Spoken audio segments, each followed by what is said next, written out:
By the summer of the year 70 AD, the city no longer responded to prayer. It responded to hunger. Jerusalem, once a center of worship, law, and memory, had become a closed system. Nothing entered without Roman permission, nothing left alive without Roman indifference. By the time the walls fell, most of the killing had already happened. Jerusalem in the 1st century was not a quiet city. It was crowded, religiously charged, politically unstable, and economically strained. Judea existed under Roman rule, but not Roman acceptance. Taxes were heavy, governors were foreign, soldiers were visible. Authority was imposed, not shared. Religion intensified everything. The city was not just inhabited, it was believed in. Jerusalem was sacred space.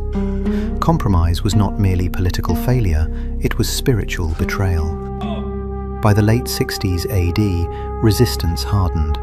Several Jewish factions competed inside the city itself: zealots, sicarii, priestly elites, moderates. Unity collapsed before Rome ever arrived. In 66 AD, open revolt broke out. Roman legions were ambushed. Roman authority was publicly humiliated. Rome did not negotiate humiliation. The response was delayed, but deliberate.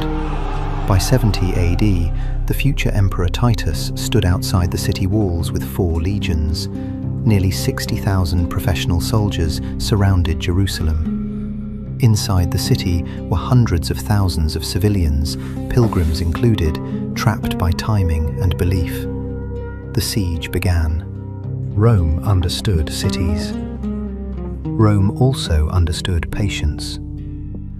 Rather than an immediate assault, the legions sealed Jerusalem completely. No food, no water, no trade, no mercy corridors. This was not rage, it was policy. Starvation is not loud, it is systematic. Within weeks, food prices exploded. A measure of grain became unattainable. Families sold possessions, then tools, then clothes, then nothing. Internal violence followed. Rival Jewish factions fought each other during the siege. Grain stores were burned, not by Romans, but by defenders attempting to weaken their rivals. This is where restraint began to fail inside the city. Social trust collapsed. Law dissolved. Religion fractured into accusation. Hunger alters cognition. It shortens time horizons. It turns tomorrow into an abstraction. Reports from the historian Josephus describe robber bands roaming streets, breaking into homes, searching for food in the mouths of the dying. People were tortured for suspected hoarding, not by invaders, by neighbors. Sieges rarely end with a single decision. They end with thresholds. Jerusalem crossed several. First, the collapse of internal order. Second, the normalization of extreme cruelty. Third, the disappearance of restraint as a shared value. The most infamous account from Josephus describes a mother who, driven beyond hunger into psychological rupture, killed and consumed her own child. Whether literal or symbolic, the story mattered because it circulated. It signaled something irreversible. The city no longer recognized itself. At this point, Roman soldiers reportedly expressed horror, not mercy, but fascination. Rome did not need to dehumanize Jerusalem. The siege allowed dehumanization to occur organically. This is a key psychological pattern. Prolonged pressure can collapse moral boundaries without explicit orders. By late summer, Roman battering rams breached the outer defenses. The final assault began. When Roman troops entered Jerusalem, discipline initially held. That discipline did not last. Urban combat erases command clarity.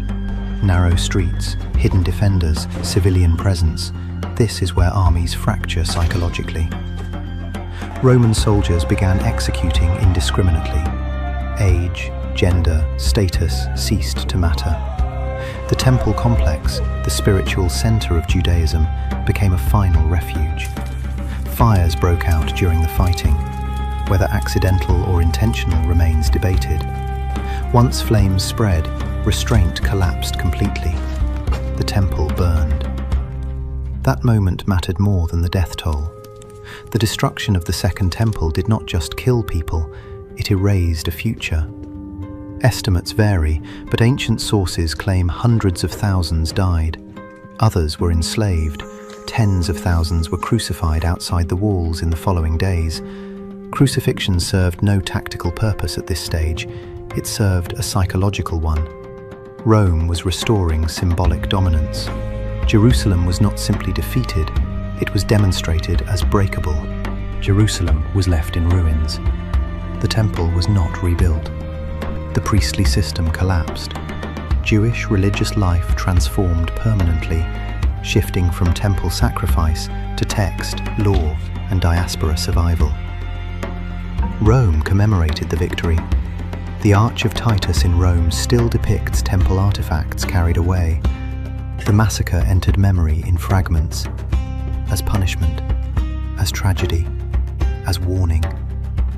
Rome framed it as necessary order. Jewish tradition framed it as catastrophe. Both narratives avoided the same truth. This was not inevitable. But once restraint failed, it became unstoppable.